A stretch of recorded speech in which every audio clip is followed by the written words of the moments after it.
técnico. E hoje, Bruno Prado, 18 de agosto, se você tivesse que colocar alguém como favorito, São Paulo ou Boca Juniors, quem você apostaria as fichas? Vou só passar então pra você. Ó, o nosso Graziano aqui tá dizendo que é o São Paulo, hein? A escalação do Boca, alguns dos nomes, né? O Monteiro, o goleiro, que esse é colombiano, foi contratação dessa temporada. Gorosito, Figal, Ayrton Costa e Blanco na lateral esquerda, Belmonte, Delgado e Ascacibar, baita meio campista, inclusive que era do Estudiantes, Aranda, aí os atacantes também.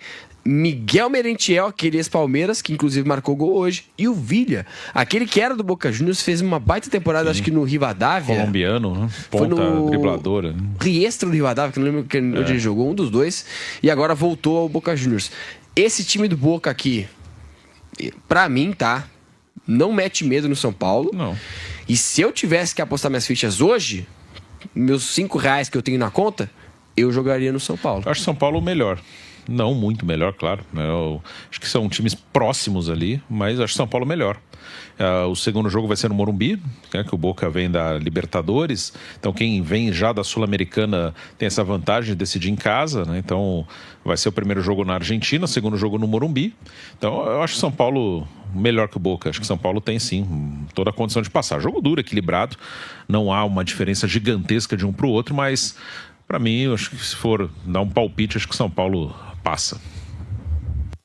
Vamos a ver. É um baita confronto.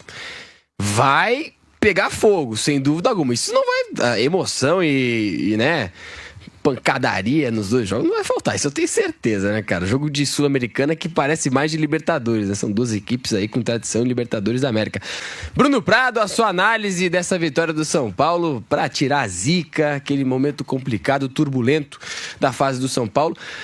Tudo bem, que ainda não é o suficiente para empolgar, como disse o nosso Chacon, inclusive com o Fausto Favara, mas dá um alívio e dá também uma esperança para o torcedor de que as coisas talvez possam mudar pelo Campeonato Brasileiro, Bruno. O jeito de melhorar é ganhando jogos, até para retomar confiança.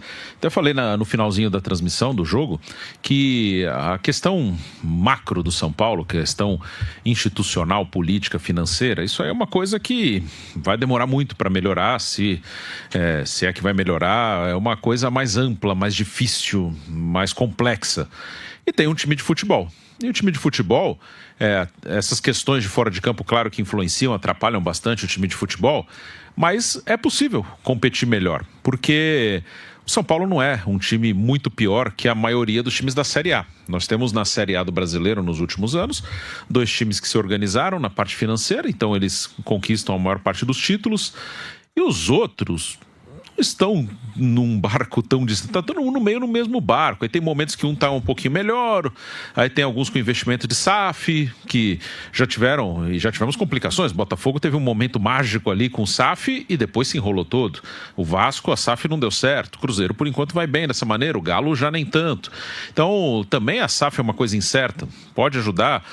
Muitos São Paulinos defendem a SAF. Eu não sou contrário, não, mas é uma coisa que tem que ser analisada. Não é vender para qualquer um, achar que é a solução mágica. Então essa questão institucional, ela vai demorar mais. A questão do campo, como eu falei, tá todo mundo mais ou menos no mesmo barco, fora o Palmeiras e o Flamengo, porque São Paulo não é muito melhor nem muito pior que o Corinthians, que o Santos, que o Inter, que o Grêmio, que o Atlético Mineiro.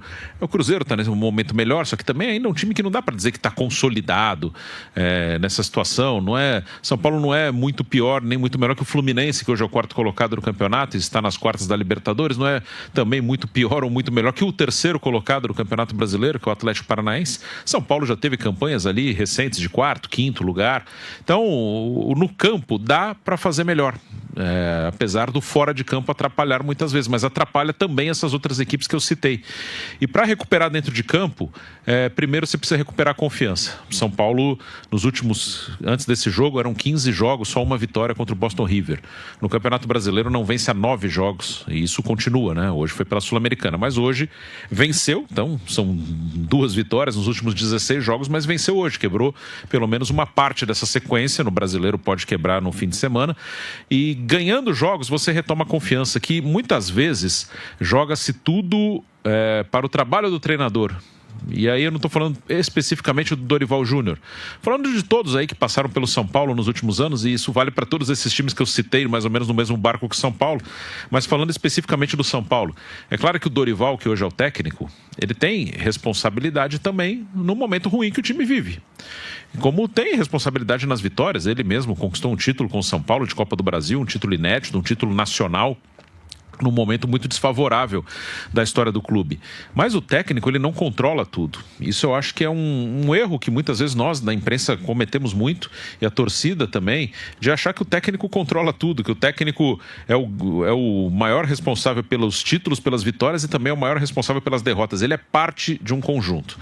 E o Dorival é parte de um conjunto do São Paulo, que envolve todo esse contexto fora de campo, que é muito difícil, e dentro de campo ele herda os problemas que vêm de fora e já pega o time numa sequência complicada, e é um time que tem, quando não consegue vencer, ele está com a confiança lá embaixo. Ele pegou o time logo depois de uma eliminação na Copa do Brasil, tem atrasos com alguma frequência no clube, então ele tem que administrar tudo isso, né? As coisas não são só uma questão tática, uma questão técnica, uma questão de escalar o jogador que as pessoas acham que é o correto, de colocar o esquema tático que as pessoas acham que é o correto.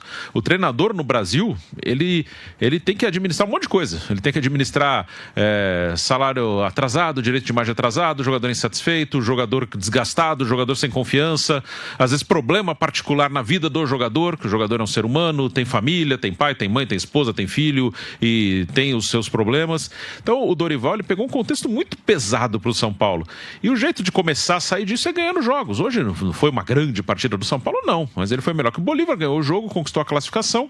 Se ele ganha da Chapecoense no fim de semana, já dá uma respirada, porque aí ganha mais confiança. Quando tem um monte de problema e você está perdendo o jogo, é mais difícil para o técnico tentar levantar esse time, porque é um jogo que são seres humanos que estão jogando. Então, se os caras estão com a moral lá embaixo, não é uma mudança tática, um soco na mesa, um grito que vai fazer os caras melhorarem. Você primeiro tem que ter esses caras bem, ou minimamente bem, mais confiantes. E depois, aos poucos, você pode ajustar uma coisa ou outra. Muita gente discorda também. Acho que o Marcos Antônio poderia jogar mais por dentro, onde ele rendeu melhor